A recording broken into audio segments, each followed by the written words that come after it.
बिस्मिल्लाहिर्रहमानिर्रहीम। It is class 12th subject economics. आज का टॉपिक जो है that is less than unitary elastic demand. Less than unitary elastic demand, इस पे हम बात करेंगे। तो demand is less than unitary elastic when change in quantity demanded in response to change in price of the commodity. उस सूरत में हम ये कह सकते हैं कि less than unitary elastic demand है जब चेंज आ जाएगी क्वांटिटी डिमांडेड में, मींस लोग कम खरीदेंगे या ज्यादा खरीदेंगे in response to change in price of the commodity. जब किसी कमोडिटी की कीमत में चेंज आ जाएगी, गोया कि जब किसी कमोडिटी की कीमत में चेंज आ जाएगी, उस सूरत से चेंज आ जाती है कमोडिटी क्वांटिटी डिमांडेड में, तो उस सूरत में हम कह सकते हैं it is less than unitary elastic demand. तो is such that total expenditure on the commodity decreases। तो जब टोटल एक्सपेंडिचर उस कमोडिटी पे डिक्रीज हो जाता है, कम हो जाता है, जब total expenditure on the commodity decreases when price falls. When price falls the commodity demanded that decreases and total expenditure increase, but on the other hand the total expenditure increases when price rises। जब price rise हो जाते हैं तो total expenditure जो है that increases, और जब price fall हो जाता है तो टोटल कमोडिटी जो है demanded that decreases. Okay, it is figure number 8। Figure number 8 आपके सामने है।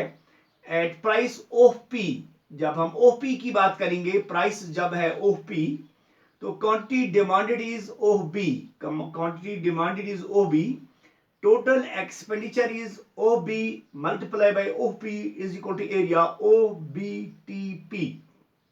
Likewise when price is of P 1 and quantity demanded is of C, total expenditure is OP1 multiplied by of C is equal to area OCRP1.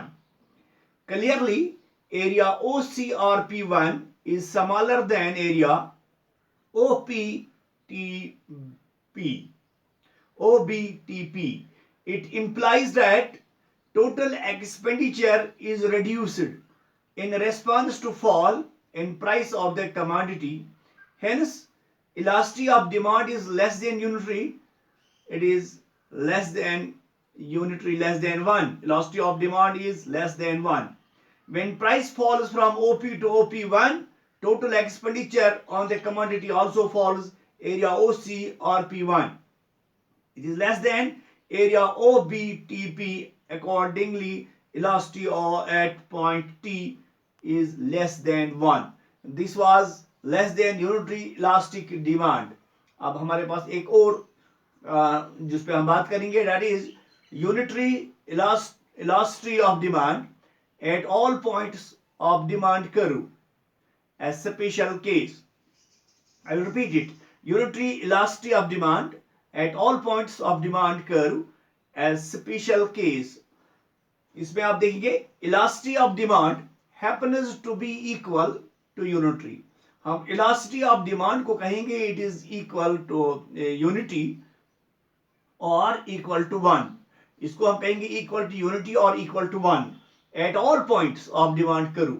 जो demand curve है, demand curve के हर point पे इसको हम कहेंगे इट इज इक्वल टू 1, और हम इसको कहेंगे it is equal to unitary when demand curve is rectangular hyperbola. जब डिमांड कर्व जो हो वो रेक्टेंगुलर होगी, rectangular hyperbola. By definition rectangular hyperbola is a curve under which all rectangular areas are equal as shown figure 9।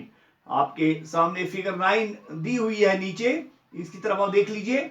because each rectangular area shows total expenditure on the commodity, the obvious conclusion is that total expenditure on the commodity remains constant.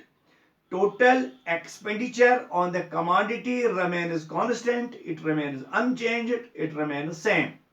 No matter price of the commodity increase or decreases. इससे कोई फर्क नहीं पड़ता है चाहे price of the commodity increase और decrease, उसमें इजाफा हो या उसमें कमी हो.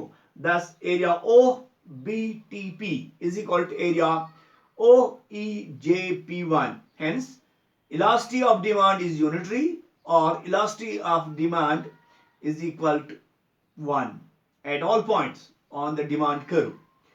Unitary elastic demand corresponding to all points on the demand curve, ED is equal to 1 at all points on the demand curve. तो this was today's topic जिस पे हमने बात की. पहले हमने बात की less than unitary elastic demand पे, और उसके बाद हमने बात की unitary elasticity of demand at all points of demand curve, a special case. Thank you.